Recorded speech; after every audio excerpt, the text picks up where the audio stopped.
I tell you, every time I think I know everything I need to know about the whole H-1B visa situation and green cards and foreign workers, new information keeps popping up.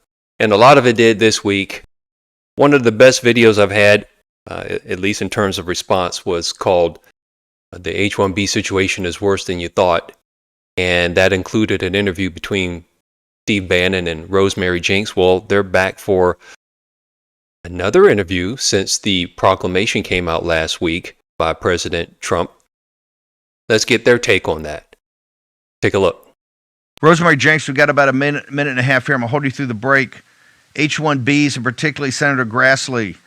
Where do we stand with this mess that Howard Lutnick didn't explain, kind of misled the president, misled the country, misled Wall Street, misled folks in India?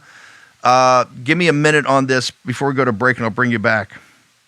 Yeah, Senator Grassley is exactly right. The only way, and he didn't actually connect these in his tweet, but the only way that Secretary Lutnick's plan works is if you end OPT, because the fee for the $100,000 fee does not apply to people who are in the country and adjust from one status to another. And the most common is from OPT to H1B. So all the Microsofts and Amazons and all of those are going to use that in-country adjustment to avoid 100%. the fee.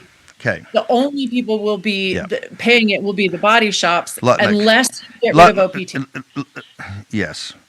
Lutnick, you're a sleazy bond salesman, and that might have worked when you're at your sleazy bucket shop selling these crappy bonds to the unsuspecting, but it don't work here. You've lied and tried to sell a bill of goods to the President of the United States and the American people. And it is unacceptable. And you are unacceptable. It's a clown show.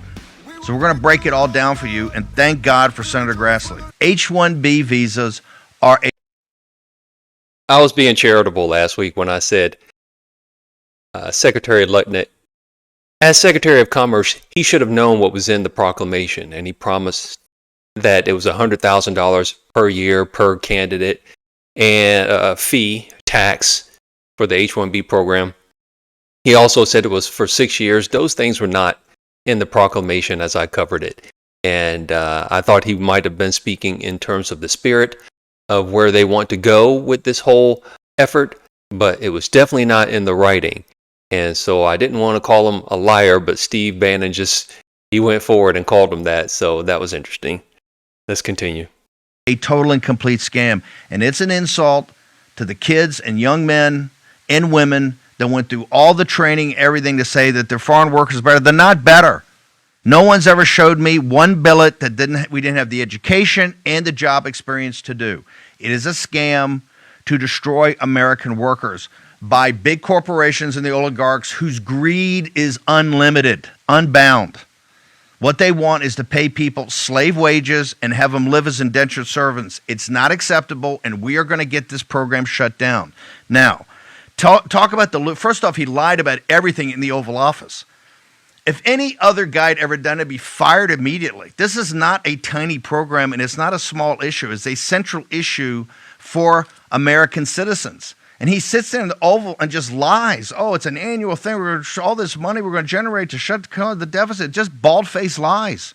This is not a miss. This is a bald-faced lie. Then the most important part is OPT. Tell people what that terminology means. What's the concept? And why is it they're sneaky? It's Lutnick's sneaky workaround here with his corporate buddies in Silicon Valley. Ma'am. So OPT stands for Optional Practical Training, and it is a scheme that was cooked up under W. Bush to allow foreign students, once they've graduated, to remain in the United States and take a job. They don't have to pay FICA taxes. The employer doesn't have to pay FICA taxes for them. So that's basically, a 7.5% discount for employers to hire them over American students. And then Obama actually expanded the program for STEM OPT to 3 years instead of 1 year. So these foreign students get 3 years at a discount for the employer to essentially find an employer to sponsor them for an H1B. And since they're already in the country, they're not going to have to pay this fee. Now, I'm going to step out of bounds here, Steve, and say that I don't actually believe that Secretary Lutnick was lying. I think that he doesn't understand immigration law. And I think he probably believes everything he said, or at least did. But okay, hold it. Hang on. Hang on. Okay, fine. I say he should be fired for lying. You say he should be fired for being a moron because if the Commerce Secretary doesn't understand, this is not esoteric. This is central. And that's why knowing Lutnick and knowing what a sleazy bond salesman he was, right? This is the kind of bait and switch he does. But look, I'll go with you. Let's say he wasn't lying. But if this is the case, he's too dumb to be the Commerce Secretary. So pick it. He's either a liar and should be fired, or he's too dumb and should be fired. Either way, he tried to screw, and he's screwing American workers. Is he not, ma'am? You know, I don't think that is his intention. I think the H-1B program needs to be eliminated. Full stop. I think he is trying to make it microscopically better. But it's not going to work, and it's not going to work because of the complexities of immigration law.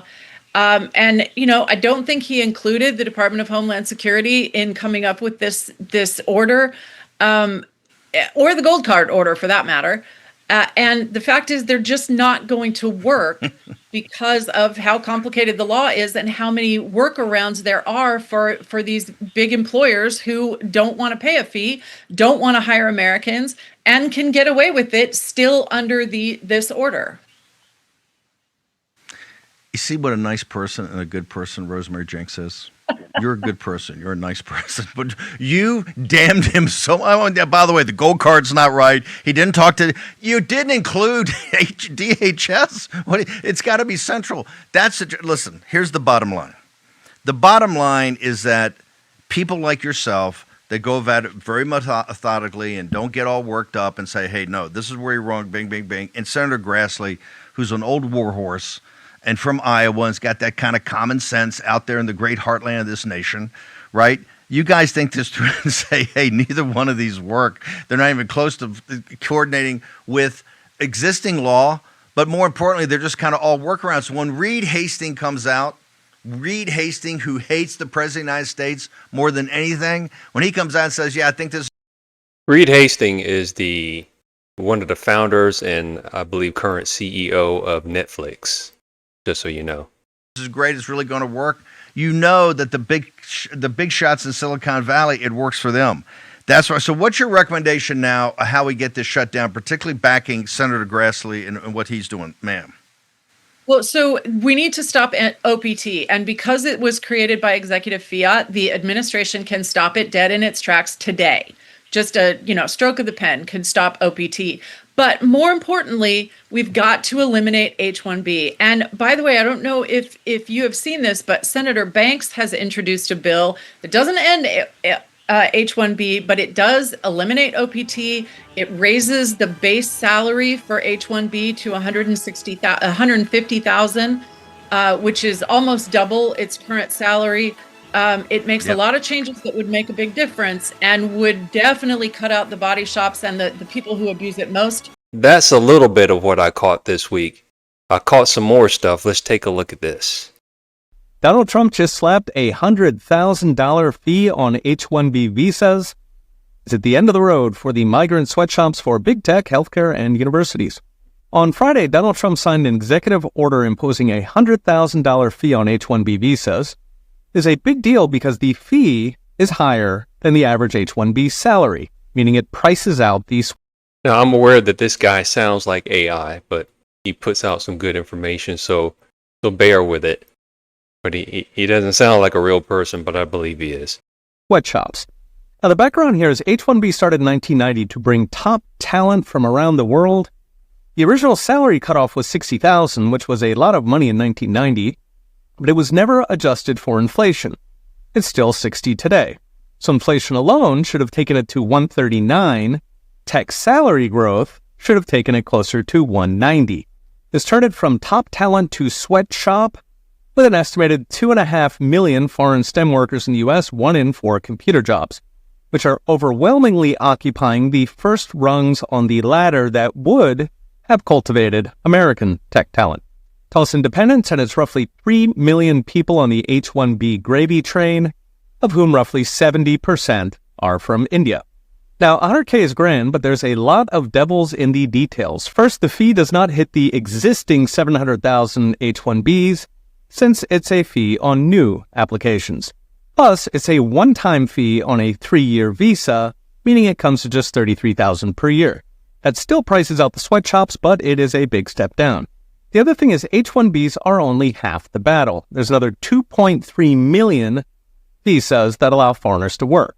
250,000 are so-called L1s, where Google hires you in India and transfers you to the US, which is an obvious way to evade the new 100,000 fee.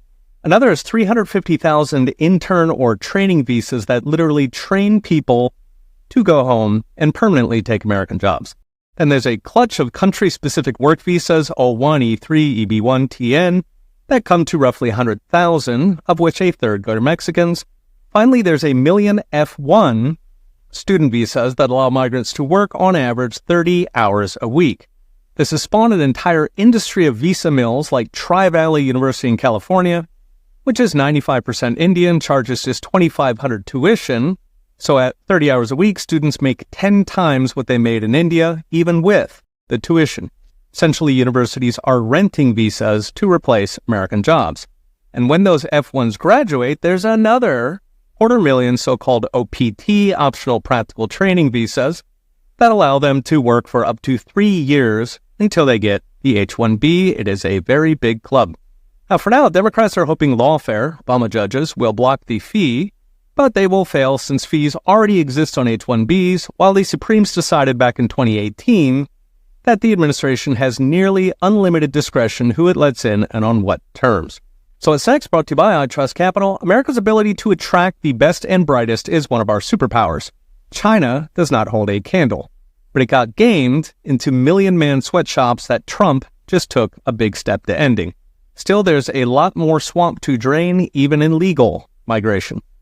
All right, so I liked his commentary. Packed a lot of information in those few minutes. And right now, based on that proclamation I read last week that came from the president, 2/3 of all of IT, 2 out of every 3 people in IT are foreign born. That is a crisis, and it's also a national security risk. You, like myself, have likely received some snail mail or actual physical mail letting you know, hey, we regret to inform you that we've had a breach in our security system, and as a result, some of your personally identifiable information has been compromised, including and up to your social security number, your address, your email address, and we recommend that you go and change all of your passwords. And as a consolation, we're going to give you a year or 2 of free monitoring service. That is the reparation that you get. No, the reparation needs to be that this program ends, that all of this stuff goes bye-bye, because it's a great big lie, and we're underwriting all of it. As the lady said, Rosemary JENKS, employers do not have to pay the Social Security tax on these candidates. I don't know if the candidates themselves get taxed for Social Security, but even if it's just on the employer's burden, that's a 7.5% roughly discount that they have, that they don't have to pay the candidates. And it makes me want to scream. How much money do you need? I know how much I need in order to live very well, and it's a whole lot less than what some of these oligarchs make in a week, probably in a day. At least there's talk about it. As I said, I'm glad. I'd rather have what the president presented last week than not have it, but it is anemic. The rollout was terrible, but we got to get to the bottom of this, because demographically and culturally, the fabric of America is being torn apart. 2 out of 3 people in STEM are foreign born, and it's happening probably to nursing, it's happening in trucking. We can't have that still be America first. So looking forward to what comes up this next week. Hopefully I got enough squeezed into this particular video See y'all next time. Bye-bye.